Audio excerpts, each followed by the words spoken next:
కృష్ణా జిల్లా గుడివాడ ఏఎన్ఆర్ కళాశాల వజ్రోత్సవం ఘనంగా జరుగుతోంది. రెండో రోజు పూర్వ విద్యార్థుల సమ్మేళనం నిర్వహించారు.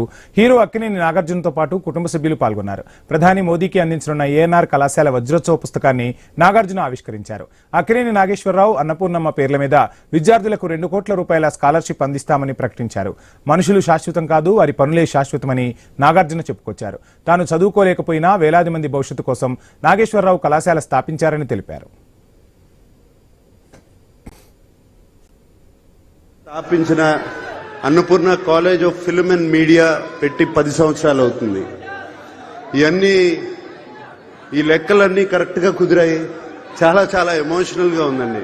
ఏఎన్ఆర్ కాలేజ్ 75 ఇయర్స్ సెలబ్రేషన్ లో పాల్గొనటం సంతోషంగా కాదు, చాలా గర్వంగా ఉంది నాకు.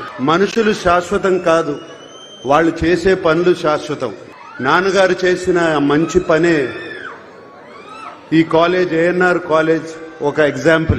తాను చదువుకోలేకపోయినా వేలాది మంది చదువుకోవాలని, వారికి బంగారు భవిష్యత్తు ఉండాలని 1959 నేను పుట్టిన సంవత్సరంలో ఆయన ₹1,00,000 డొనేషన్ ఇచ్చారు. ఆ టైంలో ఆయనకి కేవలం సినిమాకి మేబీ 5,000 లేకపోతే 10,000 వచ్చేది. కానీ ₹1,00,000 డొనేషన్ ఇచ్చారు. ఆయన చదువుకోలేదు, కానీ వేలాది మందికి ఒక బంగారు భవిష్యత్తు కల్పించాలని ఆయన పనిచేశారు. మహోన్నత ఆలోచనతో ఏఎన్ఆర్ కళాశాల ఏర్పడిందని హైకోర్టు న్యాయమూర్తి జస్టిస్ బుట్టా దేవనాంద్ తెలిపారు. 75 ఏళ్లుగా వేల మందికి మంచి భవిష్యత్తును ఇచ్చిందన్నారు. ఈ కళాశాలలో చదివే తాను హైకోర్టు న్యాయమూర్తి స్థాయికి ఎదిగానన్నారు.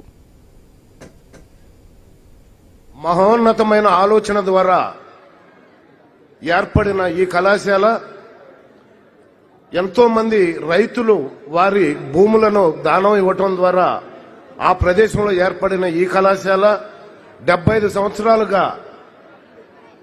ఎన్నో విధాలుగా అభివృద్ధి చెంది ఎంతో మందిని, ఉన్నతమైన విద్యార్థులను ఈ కళాశాల నుంచి ఈ దేశానికి, ప్రపంచానికి అందించింది. 45 సంవత్సరాల క్రితం జూనియర్ ఇంటర్ విద్యార్థిగా ఈ కాలేజీ ప్రాంగణంలోకి అడుగుపెట్టాను. 40 సంవత్సరాల క్రితం ఇదే వేదిక మీద అక్కినేని నాగేశ్వరరావు గారి చేతుల మీదుగా ఉత్తమ నటుడు అవార్డు తీసుకున్నా. మళ్ళా 40 సంవత్సరాల తర్వాత అక్కినేని నాగేశ్వరరావు గారి కుమారుడి పక్కన హైకోర్టు న్యాయమూర్తిగా ఈ కార్యక్రమంలో ముఖ్య అతిథిగా పార్టిసిపేట్ చేస్తున్నా. ఆ విధంగా తీర్చిదిద్దటం వల్లే